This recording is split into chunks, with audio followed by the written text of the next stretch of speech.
Welcome back. White House Press Secretary Jen Psaki says President Biden supports an independent investigation into sexual harassment allegations against New York Governor Andrew Cuomo. Said that on Monday, but wouldn't directly say what Biden's own red line is on the issue. Watch.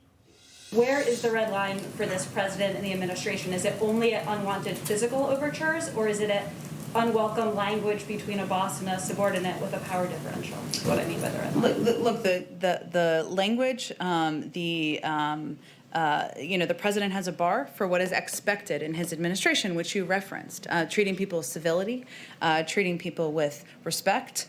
And that's what bar he holds in his administration. In terms of the path forward and the outcome of the investigation, we will leave it to the Attorney General and others to conclude that.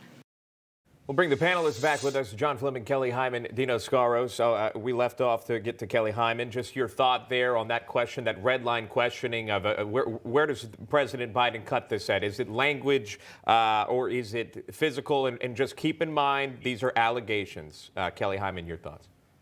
Right. No, every woman has a right to speak about what's going on, and I give this woman a lot of courage for coming forward and speaking about something like this. We have to remember about all the allegations about Trump and all the unwanted sexual overtures towards women as well. But I think it's important that there needs to be a certain bar, a standard, and I think that that's what she was talking about. There's a certain bar, a standard that women need to be held with respect, and so I think that's important. We had heard from President Biden during the pandemic call Governor Cuomo's handling of the pandemic in New York the gold standard. He had very high praise for New York's governor. Of course, this was during the time where the nursing home scandal was happening. But Dino Scaros, your reaction to Jen Psaki's response there as to whether or not he would really come forward and criticize the governor here? Well, let's not forget, Joe Biden himself was under sexual harassment allegations in the past, as are a lot of people. And this is very much like the last segment we did regarding asylum. Sexual harassment claims are like asylum claims. Some are absolutely genuine and warranted, others are not. It's often a case of he said, she said. And the important thing here is we are forgetting something that is not a gray area, and that is Governor Cuomo's cover-up of all the deaths in the nursing homes in New York, which comparatively is something we really, really need to look at quickly. And it's kind of being camouflaged now with these sexual harassment allegations. Yes, of course, sexual harassment, true sexual harassment is serious and should be investigated. I don't know if Jen Psaki or Joe Biden have really thought about this in depth, or if they're just making it up as they go along, quite frankly. We could a lot to talk about here. I'm running a little bit behind time, so I want to get to this next point.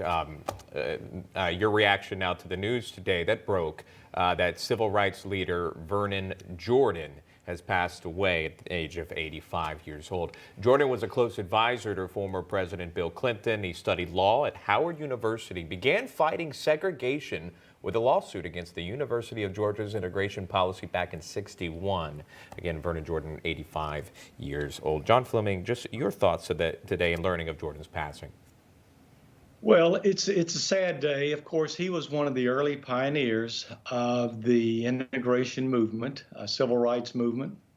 And as you say, he became a very successful lawyer, good friends with Bill Clinton, and really was one of the iconic lawyers for civil rights here in Washington, D.C. So we all mourn his passing, and we salute those others who've fallen as well, and look to others who have come behind, who are taking up the gauntlet.